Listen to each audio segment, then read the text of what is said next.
Hello students, एडुमन channel पर आप सबका बहुत बहुत स्वागत है। आज के इस सेशन के अंदर हम पढ़ेंगे फेट के बारे में। फेट क्या है, फेट के टाइप्स क्या क्या है, इनके बारे में। चलिए आज का सेशन शुरू करते हैं। फेट फेट क्या है? फेट एक ऑर्गेनिक कंपाउंड होते हैं, यानी कि ये एक कार्बनिक यौगिक होते हैं। फेट ये है ऑर्गेनिक कंपाउंड, ऑर्गेनिक कंपाउंड यानी कि इनको हम हिंदी में बोलते हैं कार्बनिक यौगिक। ये किससे मिलकर बनता है? कार्बन, हाइड्रोजन और ऑक्सीजन के मॉलिक्यूल से मिलकर फेट बनता है।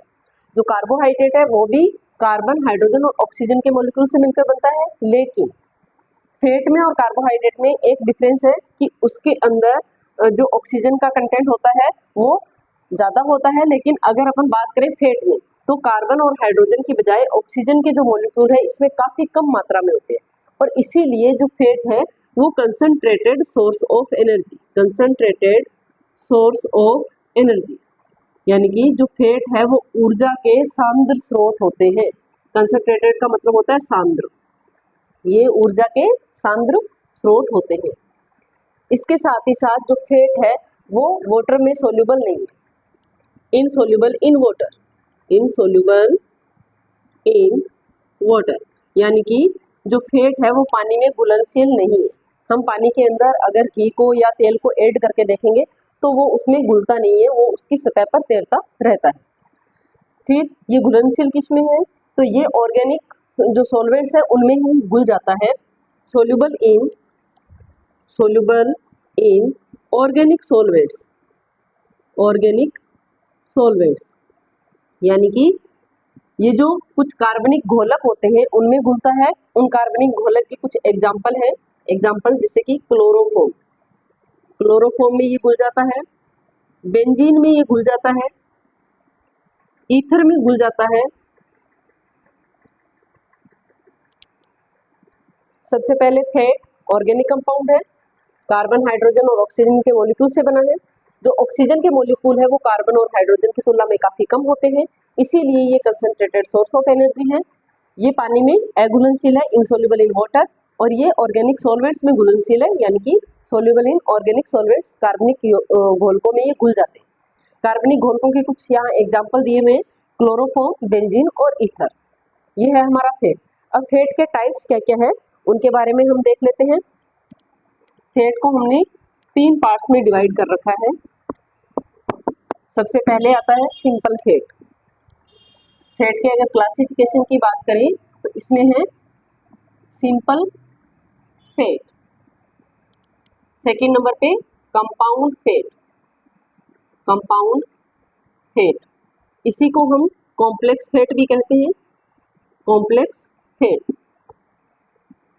थर्ड नंबर पे डिराइव्ड फेट। जो सिंपल फेट है उसके अंदर आ जाता है फेट एंड ऑयल, इसके साथ ही साथ वैक्स। जो मोम होती है वो भी सिंपल फेट का एक एग्जाम्पल है। कंपाउंड फेट में सल्फोलिपिड, सल्फोलिपिड,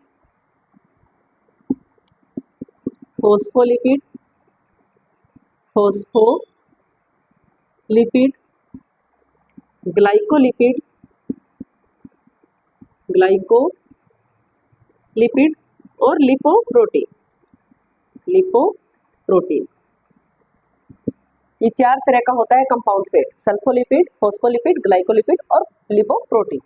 और डिराइव्ड फेट के अंदर आ जाते हैं फैटी एसिड्स, फैटी एसिड्स, इसमें आ जाएंगे ग्लिसरॉल,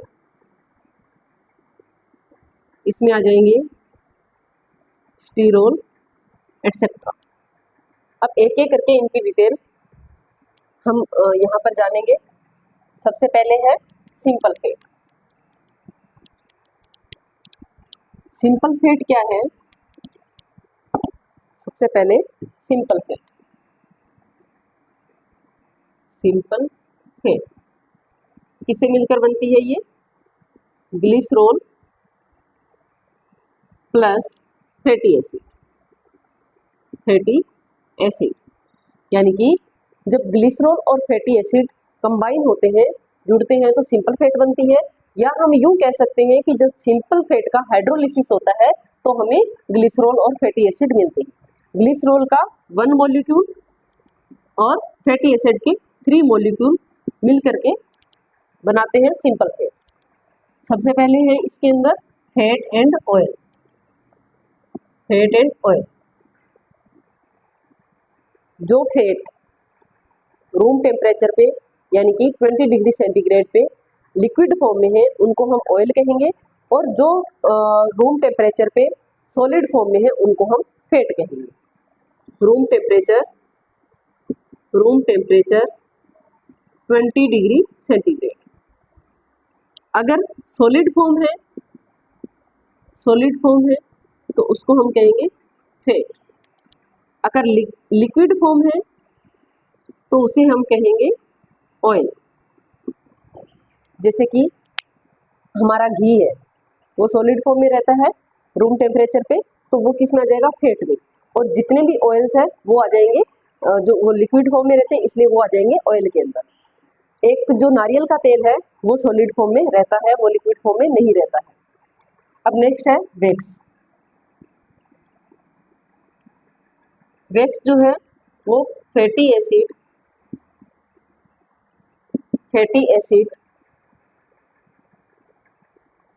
मोनोहाइड्रिक एंड डाईहाइड्रिक के एस्टर्स होते हैं। ठीक है, वैक्स क्या होते हैं, asters of fatty acid monohydric and dihydric.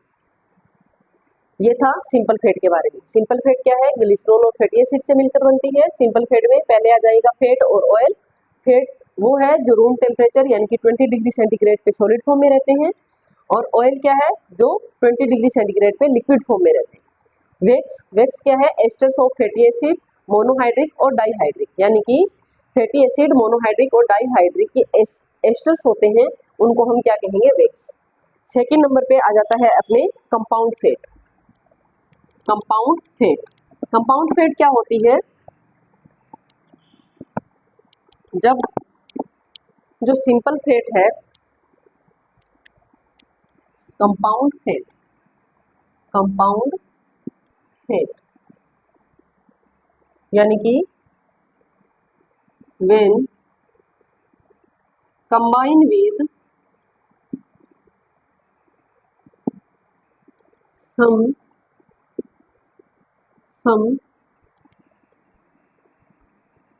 organic compounds,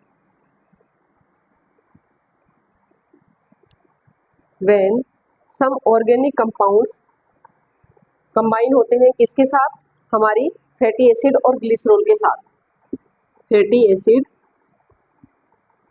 acid plus glycerol, यानी कि जो हमारी सिंपल फैट है, सिंपल फैट जब हाइड्रोलिसिस होती है तो फैटी एसिड और ग्लिसरॉल में टूटती है, तो जब हमारी सिंपल फैट अदर जो ऑर्गेनिक कंपाउंड के साथ कंबाइन होती है तब जो फैट बनती है उसको हम कंपाउंड या कॉम्प्लेक्स फैट बोलते हैं।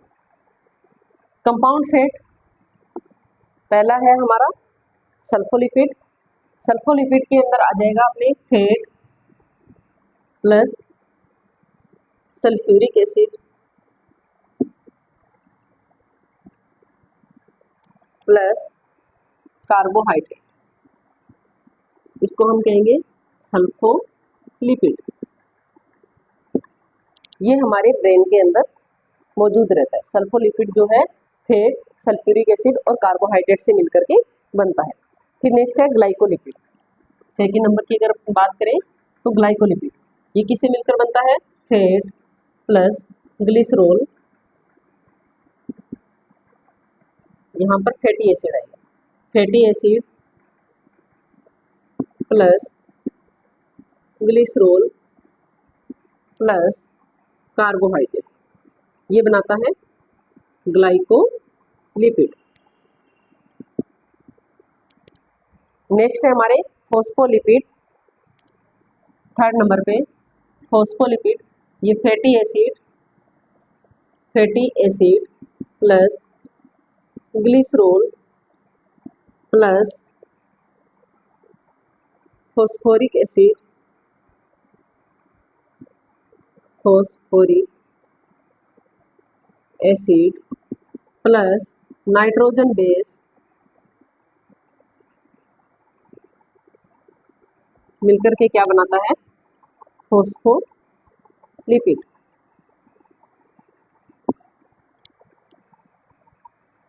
नेक्स्ट है last, fat plus protein,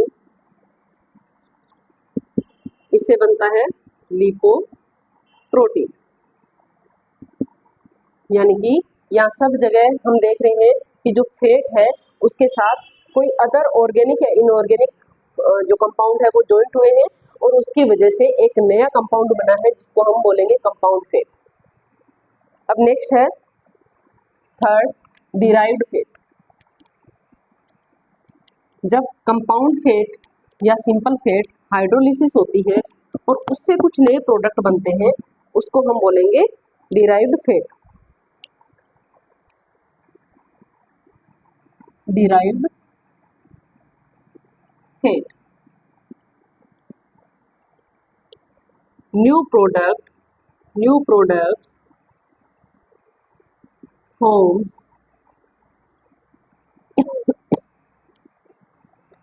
during hydrolysis of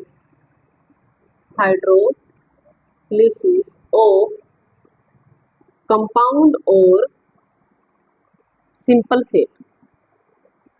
simple fat यानी कि जो हमारी सिंपल फैट है, हमारी साधारण वसा है, और जो हमारी कंपाउंड फैट है, इनका जब हाइड्रोलिसिस किया जाता है, जल अपघटन होता है, जल अपघटन बोलते हैं इसको, हाइड्रोलिसिस को जल अपघटन होता है, तब जो नए प्रोडक्ट बनते हैं उन्हें ही हम डिराइव्ड फैट कहते हैं। इसके अंदर सबसे पहले हम देखेंगे फैटी एसिड। जो फैटी एसिड्स हैं वो दो तरीके के होते हैं, saturated fatty acid, saturated fatty acid. Saturated fatty acid वो होते हैं जिनके अंदर सिंगल बॉन्ड प्रेजेंट होता है। इनके अंदर जो कार्बन और हाइड्रोजन के मॉलिक्यूल्स है उनके बीच में सिंगल बॉन्ड प्रेजेंट होता है। सिंगल बॉन्ड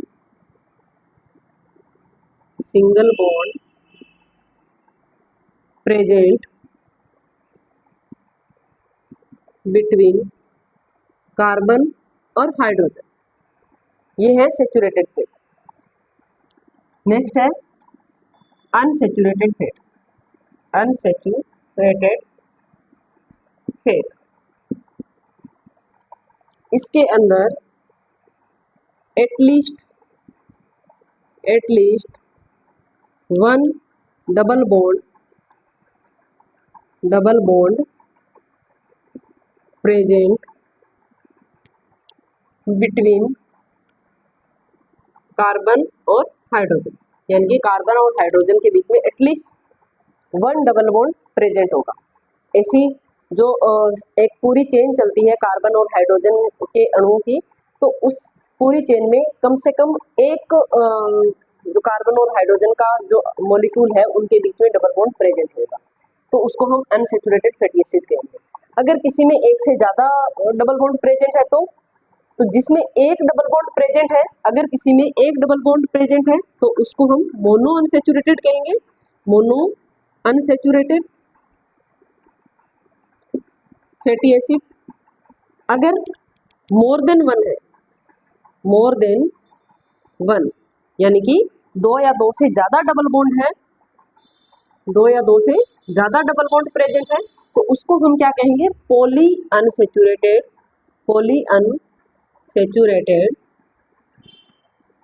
फैटी एसिड कहेंगे।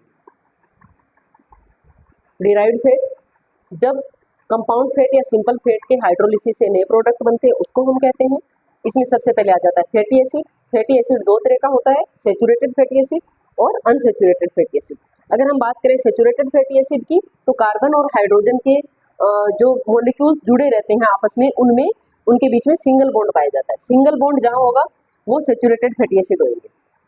और जब कार्बन और हाइड्रोजन के मॉलिक्यूल्स के बीच में एक या एक से ज़्यादा डबल बॉन्ड प्रेजेंट होंगे तो उसको हम अनसैचुरेटेड फैटी एसिड कहेंगे। अनसैचुरेटेड फैटी एसिड भी दो तरह के होते हैं, जिनमें वन डबल बॉन्ड होता है वो तो मोनो अनसैचुरेटेड फैटी एसिड होते हैं, और जिनमें more than one double bond होते हैं यानी कि दो या दो से ज़्यादा डबल बॉन्ड होंगे तो उसको हम पॉली अनसैचुरेटेड फैटी एसिड कहेंगे। अब नेक्स्ट आता है स्टीरोल्स। ये भी डिराइव्ड लिपिड का ही एक टाइप है स्टीरोल। वैसे जो स्टीरोल्स होते हैं वो केमिकली फैट में नहीं आते हैं। स्टीरोल्स, ये जो स्टीरोल्स हैं, स्टीरोल्स ये केमिकली फैट नहीं है, केमिकली नॉट फैट, यानी कि ये केमिकली जो है वो फैट नहीं है। ये जो स्टीरोल्स होते हैं इनके अंदर फैटी एसिड और जो ग्लिसरॉल है वो पाए जाते हैं। फैटी एसिड एंड एल्कोहल पाए जाते हैं, इसीलिए इनको हम फैट के अंदर कंसीडर कर लेते हैं। बाकी ये केमिकली फैट होते नहीं हैं। जो स्टीरोल्स होते हैं वो दो तरह के होते हैं,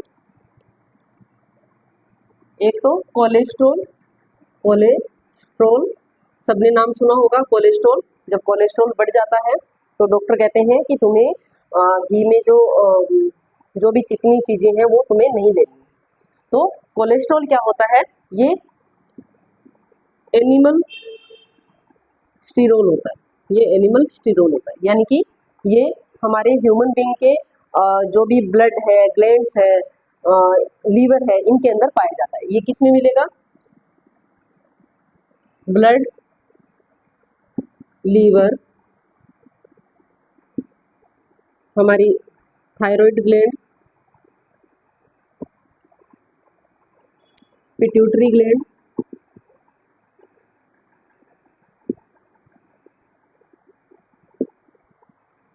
ये ह्यूमन और एनिमल्स के ब्लड में, लीवर में, थायराइड ग्लैंड में, पिट्यूटरी ग्लैंड में, जो हमारे पेरिफेरल टिश्यूज है इनके अंदर ये प्रेजेंट रहता है कोलेस्ट्रॉल। कोलेस्ट्रॉल जो होता है इसकी नॉर्मल रेंज होती है 150 टू 200 mg पर 100 ml ब्लड, यानी कि हमारा 100 ml जो ब्लड है उसके अंदर 150 से 200 mg तक कोलेस्ट्रॉल होगा तब तो सही है। अगर इससे ज़्यादा अमाउंट में कोलेस्ट्रॉल होगा तो वो जो हमारी आर्टरीज होती है, और आर्टरीज इस तरह से होती है, इनके बीच में ये स्पेस होता है, यहाँ से ब्लड फ्लो करता है। तो अगर एक्सेस अमाउंट में कोलेस्ट्रॉल होगा तो वो क्या करना शुरू कर देगा, हमारी आर्टरीज के अंदर इस तरह से जमना शुरू हो जाएगा और इस तरह से प्लेक्स बन जाएंगे। जब ये प्लेक्स बन जाएंगे तो क्या होगा, जो ब्लड अपनी स्पीड से फ्लो कर रहा था उसकी स्पीड बाधित हो जाएगी, और जब ये स्पीड बाधित हो जाएगी तो हमारी जो आर्टरीज है, एक तो उनका जो ल्यूमेन है, इसको, इस स्पेस को हम क्या बोलेंगे, ल्यूमेन, ये कम हो जाएगा, यानी कि आर्टरीज का व्यास कम हो जाएगा, ब्लड को फ्लो करने के लिए स्पेस कम मिलेगा। इससे हमारा जो हार्ट है उस पर प्रेशर आएगा और इससे जो हार्ट अटैक है, हार्ट अटैक का जो खतरा है वो बढ़ जाएगा। इसके अलावा जो कोलेस्ट्रॉल है वो हमारे कुछ फंक्शंस, बॉडी फंक्शंस में भी हेल्प करता है, जैसे बाइल जूस को सिक्रेट करने में, जैसे कि हॉर्मोन्स, कुछ हॉर्मोन्स के सिक्रेशन में भी ये हमारी मदद करता है। यानी कि ये जो नॉर्मल अमाउंट में जो कोलेस्ट्रॉल है वो तो हमारे बॉडी के फंक्शंस के लिए लाभदायक होता है, लेकिन जब इस अमाउंट से ज़्यादा इसकी अमाउंट हो जाती है, यानी कि 150 टू 200 mg से ज़्यादा अगर इसकी अमाउंट हो जाती है तब हमारे लिए वो नुकसानदायक होता है। नेक्स्ट है अर्गोस्टेरोल। अर्गोस्टेरोल ये जो है ये किस में पाया जाता है, ईस्ट के अंदर पाया जाता है। अर्गोस्टेरोल, अर्गोस्टेरोल ये ईस्ट में प्रेजेंट रहता है, और ईस्ट क्या है, एक तरह का कवक है जिसको हम क्या कहते हैं, कवक। और जो अर्गोस्टेरोल है ये हमारी जो स्किन है, स्किन के नीचे जो एडिपोज टिश्यू है उनमें भी प्रेजेंट रहता है, एडिपोज टिश्यूज के अंदर। और जब अल्ट्रा वायलेट रेज है, अल्ट्रा वोयलेट रेज जो कहाँ से मिल आती है, सन से, उनके संपर्क में आकर के ये क्या बनाता है, विटामिन डी बनाता है, फॉर्म विटामिन डी। ठीक है। अर्गोस्टिरोल क्या है, ईस्ट में पाया जाता है। ईस्ट क्या है, जो हमारे फर्मेंटेड प्रोडक्ट्स बनाते हैं उनमें काम में लिया जाता है, जैसे ब्रेड वगैरह बनाने के लिए जो भी हमारी बेक्ड इंडस्ट्रीज है उनमें यूज होता है ईस्ट, उसको हम हिंदी में कवक कहेंगे। ये जो अर्गोस्टिरोल है हमारी स्किन के नीचे जो एडिपोज टिश्यू है उसके अंदर भी प्रेजेंट रहता है। जो कोलेस्ट्रॉल है वो भी ये सेम काम करता है, कोलेस्ट्रॉल भी हमारी एडिपोज टिश्यू में यानी कि हमारी स्किन के नीचे एक लेयर के रूप में प्रेजेंट रहता है, और ये दोनों ही सन से आने वाली जो अल्ट्रा वायलेट रेज है उनके संपर्क में आकर के विटामिन डी का फॉर्मेशन करते हैं। तो ये था आज का हमारा टॉपिक, फेट और क्लासिफिकेशन ऑफ फेट। कल की क्लास में हम पढ़ेंगे फंक्शंस ऑफ फेट। तब तक के लिए थैंक यू।